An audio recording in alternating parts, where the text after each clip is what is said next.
Indian trackers के बीच valley of flowers एक famous नाम है।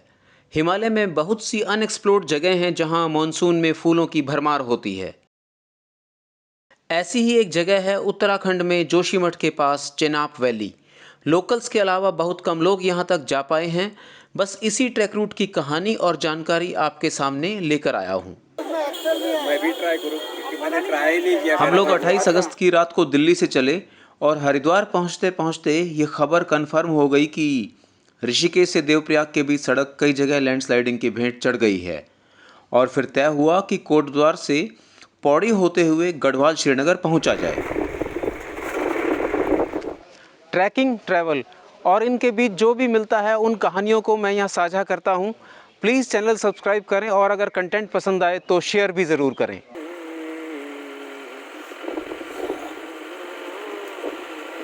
रास्ता काफ़ी लंबा हो गया था और श्रीनगर पहुंचने में ही दोपहर हो गई। श्रीनगर में GMVN गेस्ट हाउस के ठीक सामने बना है राजहंस, यहाँ का सबसे ठीक ठाक फूड जॉइंट, और यहीं हमने लंच किया।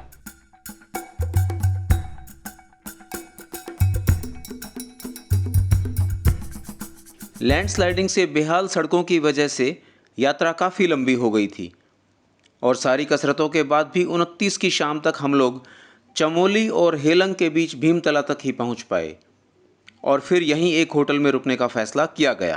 पहले हमने उर्गम जाना था, वहाँ होम स्टे बुक है, लेकिन वो उर्गम वाला रास्ता टूट गया, मंदिर के पास से भी और ऊपर से भी। तो बेचारे वो सुबह खच्चर लेके आने थे, हमने हेलंग रुकना था। ओम त्र्यंबकम यजामहे। मॉर्निंग प्रेयर के बाद सुबह सुबह ही हम निकल पड़े और ये 30 अगस्त की शुरुआत थी।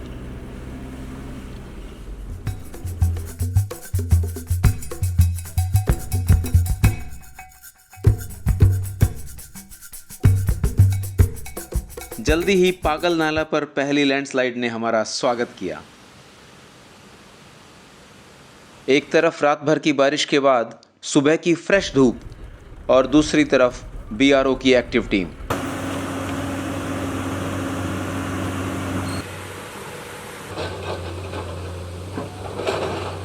डेढ़ घंटे के इंतजार के बाद सड़क को फिर खोल दिया गया। थैंक यू जी, थैंक यू, नमस्ते।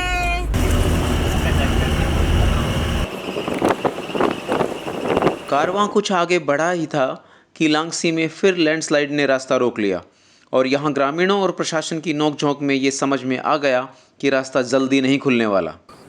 तो डॉक्टर साहब कैसा लग रहा है आपको? बहुत ही अच्छा है। अब ये तो मेरी मन की जो मन्नत थी पूरी हो रही है, पूरा ठंडा हो रहा है और मेरे पोते फिर बोलेंगे कि बूढ़ा काय के लिए टोले लेने गया है वहाँ पे।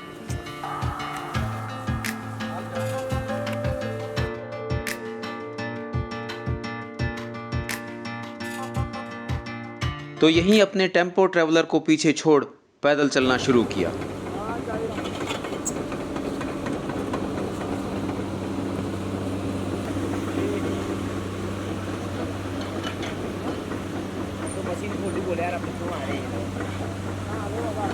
तीन किलोमीटर चलने के बाद दूसरी तरफ हमारी हेल्प के लिए जीप आ गई थी।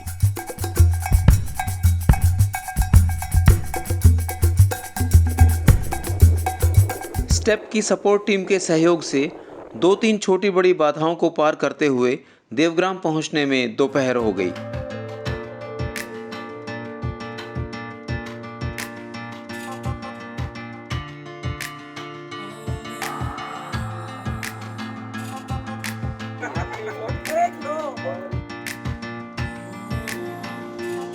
दीपक चौहान के घर पर परंपरागत स्वागत और टीम का इंट्रोडक्शन हुआ।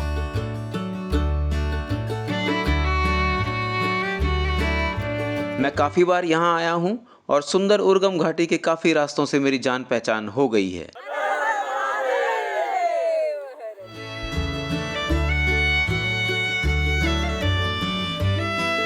गांव की गलियों को क्रॉस करते हुए हम पहुंच गए प्राचीन ध्यान बद्री मंदिर।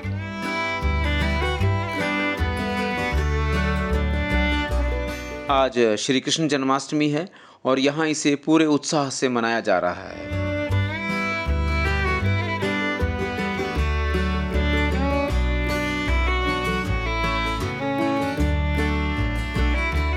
मस्ती मस्ती में ही सही, यहाँ पहाड़ी औरतों वाली हिम्मत प्रीति ने भी दिखाई और कुल मिलाकर ये शाम शानदार रही।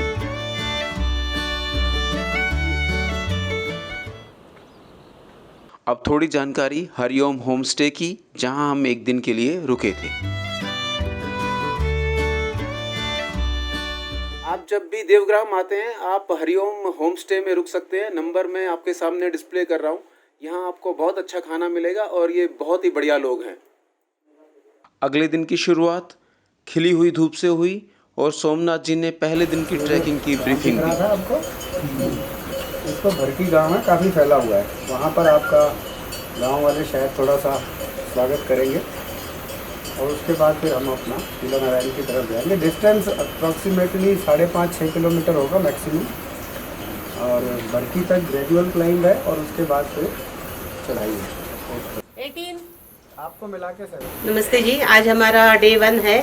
आज हम लोग देवग्राम से निकल रहे हैं और कल्पेश्वर होते पुलनारायण जाएंगे। बोलो कल्पेश्वर महादेव की जय।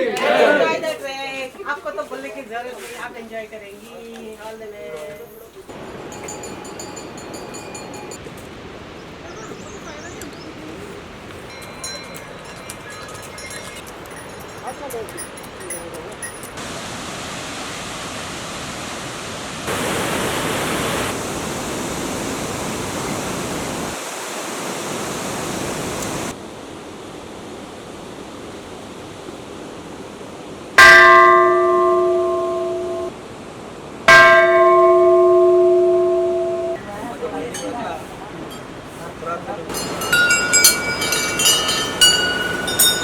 गढ़वाल हिमालय में प्रसिद्ध पंच केदार में से एक कल्पेश्वर में भोलेनाथ का आशीर्वाद लेने के बाद टीम बढ़ चली भरकी गांव की तरफ।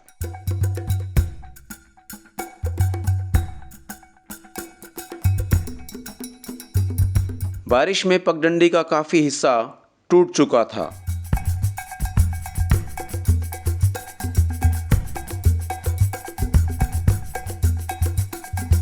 एक बड़े हिस्से में सड़क बनाने का काम भी चल रहा था और मैं तो यही सोच रहा था कि ये मशीन यहाँ पहुंची कैसे।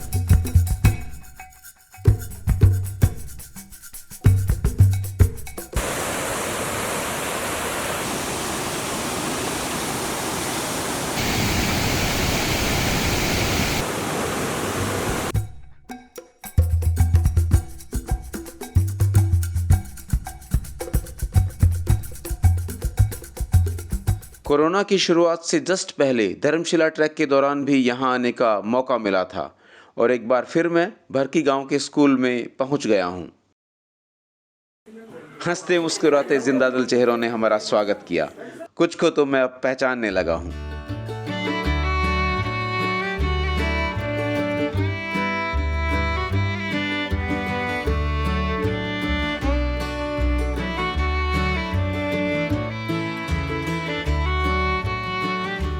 स्वागत और चाय के बाद एक बार फिर बढ़ चले आज की मंजिल की तरफ।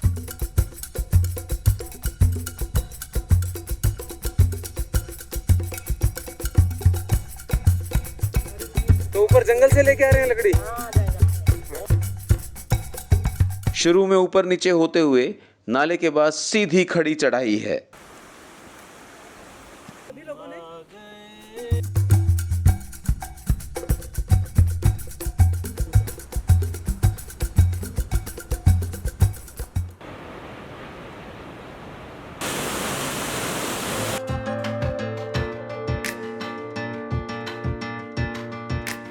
खंडवाल जी, आपने कितने ट्रैक कर लिए होंगे? सर सफ़ेद हो गए बाल करते करते। अब अंदाजा गिने हैं कभी? गिनती तो नहीं की, परंतु बाल सफ़ेद हो गए। नहीं, बाल तो सफ़ेद होने ही थे। बस ट्रेक करते करते हाँ, अब अंदाजा स्वतः ही आ जाएगा कि कितने ट्रेक करते होंगे इस इंसान ने। एक साल में कितने बार करते हो? 3 बार 4 बार? साल में तो 10 बार भी हो जाता जी, अगर ठीक रहा। कोरोना काल की वजह से 2 साल से तो 2।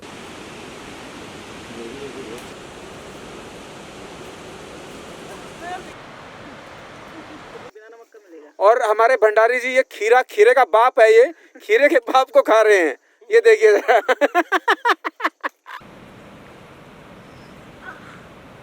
मंदिर कितना ऊपर है?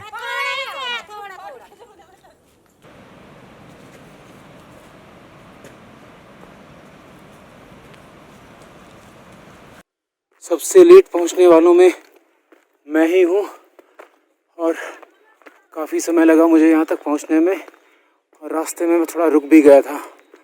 हो शंभुनाथ। कैंप सेटअप करने की तैयारी अभी चल ही रही थी। ऑलरेडी दे दिया है तो उधर से कोई उठाया है। बिल्कुल ऐसे लग रहा है जैसे दिल्ली का सदर बाजार है।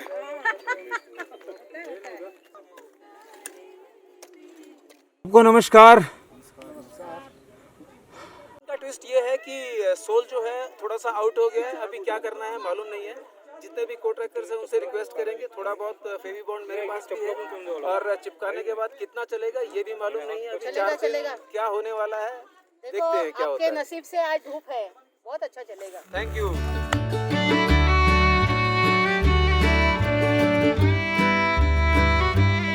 मेरा नाम लक्ष्मण सिंह नेगी है। मैं जनदेश के लिए काम करता हूं। मैं स्टाफ टीम का जो है धन्यवाद करता हूं कि उन्होंने इस कोरोना काल के बाद एक महामारी के बाद जो है एक शुरुआत की है यहां पर प्रकृति पर्यटन की और तीर्थाटन पर्यटन की, जो एक साहसिक काम है। और इस खीरानारायण धाम और चेनाब वैली में जो इस यहाँ से जो है पहली बार इतना बड़ा ट्रैक जा रहा है जो 20 लोगों का है इस स्टेप में। और इस स्टेप का जो उद्देश्य भी यही है, पर्यावरण संरक्षण के साथ जो है लोकल लोगों को रोज़गार देना। यहाँ के पोर्टर और गाइडों को जो है कम से कम जो है 35 से 40 लोगों को रोज़गार मिला है। इसके लिए हम धन्यवाद करते हैं। दोस्तों, चेनाब वैली के इस ट्रैक में हम पहले दिन पहुँचे हैं अभी फ्यूला नारायण। ये जगह कल्पेश्वर के लगभग 5 घंटे ऊपर आप मान लीजिए यहाँ पे है। और सुबह हमने अपनी यात्रा शुरू की थी 8 बजे के आसपास। पूरा दिन हम लोग बहुत आराम से धीरे धीरे चले हैं। रास्ते में एक गांव आता है भरकी में हम लोग रुके हैं। वहाँ के गांव वालों से इंटरेक्शन करा है, थोड़ी चाय पी है, थोड़ी मस्ती की है और उसके बाद धीरे धीरे चलते हुए यहाँ तक पहुँचे हैं। और कल एक दूसरे दिन की शुरुआत होगी और आगे क्या होता है पता नहीं है। लेकिन आज मौसम बहुत अच्छा था, पूरा दिन बहुत ब्राइट स्काई मिला, अच्छे क्लाउड्स मिले और पूरा जो आसपास का जो वातावरण था वो बहुत ही सुंदर था। मेरे साथ हैं हमारे को ट्रैकर डॉक्टर प्रीति जैन और साथ में मिस्टर कमल ठाकुर। हम लोगों ने काफ़ी एंजॉय किया, काफ़ी मस्ती करी पूरे रास्ते में और अभी हम एक गाना गाने वाले हैं और उम्मीद है कि आपको भी इसमें बहुत मज़ा आएगा। रिम झिम गिरे सावन, सुलग सुलग जाए मन, भीगे आज इस मौसम में लगी कैसी ये अगन। आगे गाना दूसरा तरह से गाओ।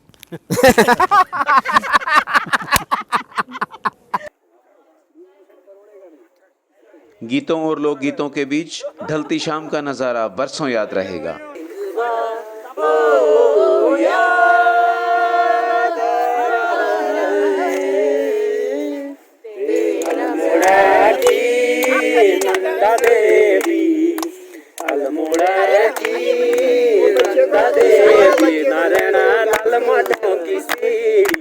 मेरी छेरा नारायणा लाल मटों की सीढ़ी, मेरी छेरा पेड़ों पाको बारमास, पेड़ों पाको बारमास नारायणा कपल पाक चेता मेरी छेरा।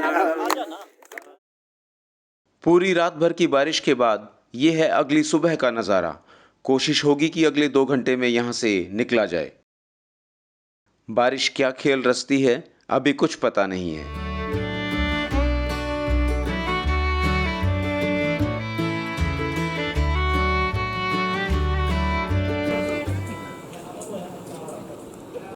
नीचे दिख रही है दूर तक फैली उर्गम घाटी और बारिशों के इस मौसम में सिर्फ एक ही रंग नजर आता है, हरा। हाय फ्रेंड्स, आज चेनाब वैली ट्रैक का दूसरा दिन है।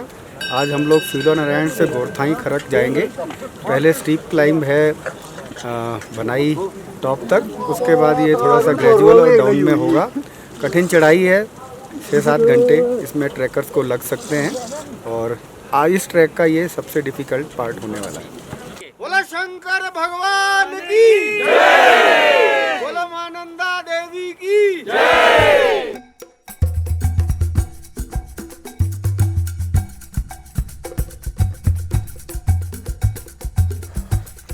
पूरी रात की बारिश ने पूरे ट्रैक को फिसलन भरा बना दिया है और बहुत ही संभल कर यहाँ पर चलने की ज़रूरत है। थोड़ा लेट भी हमने शुरू किया है।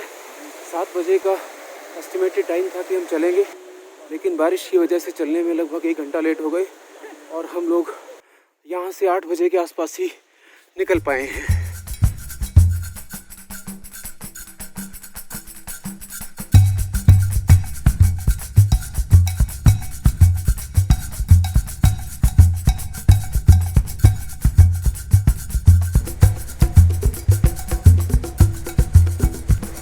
बारिश शुरू हो चुकी है और ये पोर्शन मुझे लगता है काफ़ी टफ होने वाला है।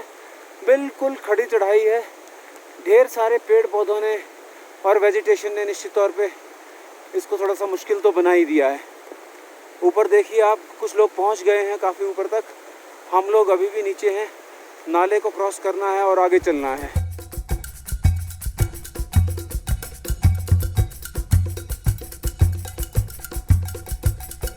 फाइनली बारिश थोड़ी खुल गई है, या मैं कहूँ कि बारिश रुक गई है और दूर तक आपको उर्गम घाटी नज़र आ रही है।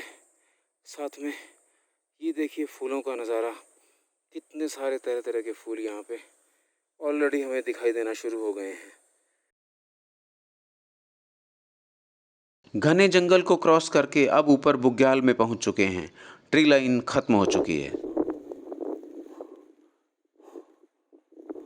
यहाँ एकदम खड़ी चढ़ाई के बीच सांसों को इकट्ठा करना और फिर कुछ कदम चलना, इसके अलावा अभी दिमाग में कुछ भी नहीं है। मानसून में कितने ही वाटरप्रूफ जुगाड़ आप कर लीजिए, घुटनों से नीचे सब कुछ गीला होना तय है।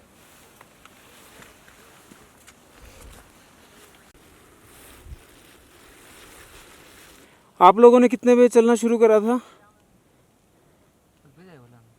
9:30 करीब आए। 9:30 के करीब। अच्छा, हम लोगों ने 8 बजे करा था। तो आप लोग 1.5 घंटा बाद में चले हो और हमसे पहले पहुंच भी गए हो।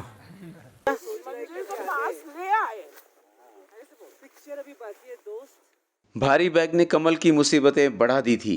यहाँ आने से पहले वेट प्लानिंग बहुत ज़रूरी है। खड़ी चढ़ाई और लगातार होती बारिश के बीच रोकनी टॉप पहुँचने में ही 3 बज गए, तो कैंप यहीं लगाने का निर्णय हुआ। काफ़ी लोग अभी भी पीछे थे, जिन्हें पहुँचने में 5 बज गए। 3 बजे तक चलने के बाद ये है मेरे जूतों का हाल। तो ये है कंडवाल जी और उनकी टीम। आते ही टेंट लगाने का काम शुरू हो गया है। धीमे धीमे बारिश अभी भी हो रही है।